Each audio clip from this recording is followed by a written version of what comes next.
Pot sales. Who, where, and when. As with the sale of alcohol or tobacco, commercial sales of cannabis should be limited to designated venues. Like liquor stores, such venues would be subject to community zoning laws, and their access would be restricted only to those of legal age. Businesses authorized to sell cannabis that failed to abide by these standards would face strict sanctions such as fines, loss of their business license, as well as possible criminal penalties. Cannabis-based products sold to the public would be mandated to carry visible warning labels highlighting the product's intoxicating effects. Example, an adult should not operate a motor vehicle or heavy machinery after consuming marijuana. And potential risks to health.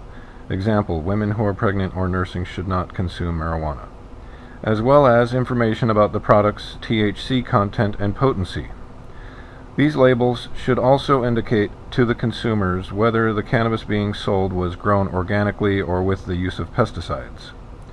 Finally, venues that sell cannabis should also be legally authorized to market marijuana paraphernalia such as grinders, pipes, vaporizers, or other related products pertaining to the adult use of cannabis. Any commercial marketing of cannabis via public advertising campaigns would arguably be subject to federal, state, or local restrictions, just as marketing of tobacco and some alcohol products is limited to forums that have limited exposure to young people. For instance, advertising the sale of a commercial brand of cannabis on television or radio before 11 p.m. or in the pages of certain types of magazines or newspapers could be prohibited.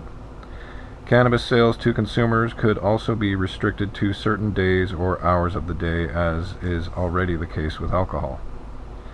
Communities would also be free to place limits on the number of venues licensed to sell cannabis or to prohibit the establishment of such venues entirely. As with alcohol, the public consumption of cannabis in any location aside from private residences and designated venues, such as adults-only marijuana smoking facilities, would most likely be discouraged.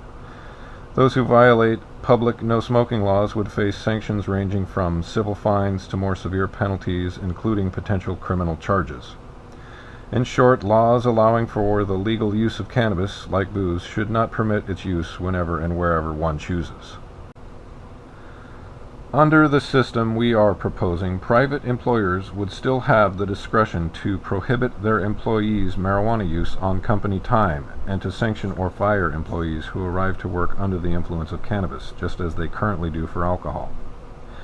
If an employee is suspected of being impaired by marijuana while on the job, an employer would maintain the ability to drug test him or her for cause.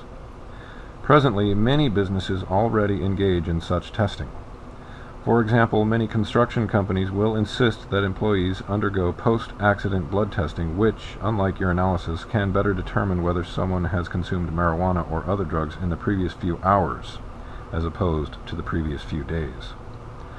Employers can also utilize impairment testing, which measures one's ability to perform certain physical or simulated tasks to identify whether an employee has recently consumed cannabis, and take appropriate action if it is determined that he or she has.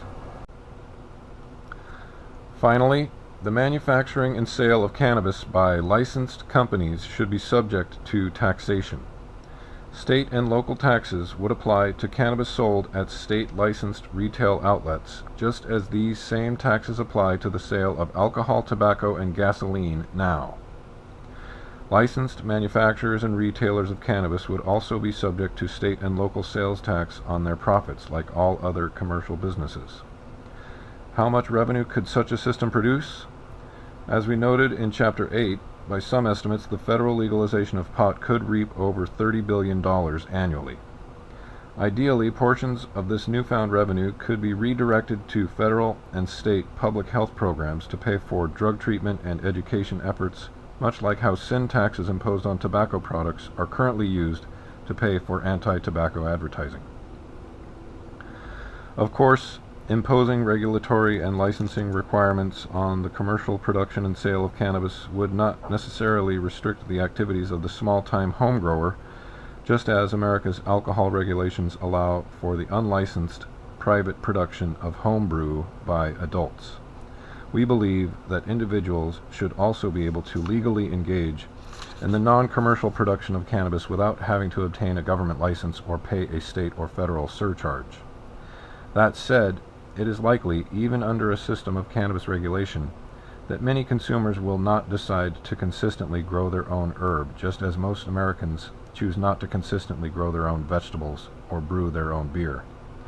Rather, we believe that most marijuana consumers, like most adults who drink alcohol, will elect to purchase cannabis products produced by a licensed, regulated manufacturer and sold at a state-sanctioned store.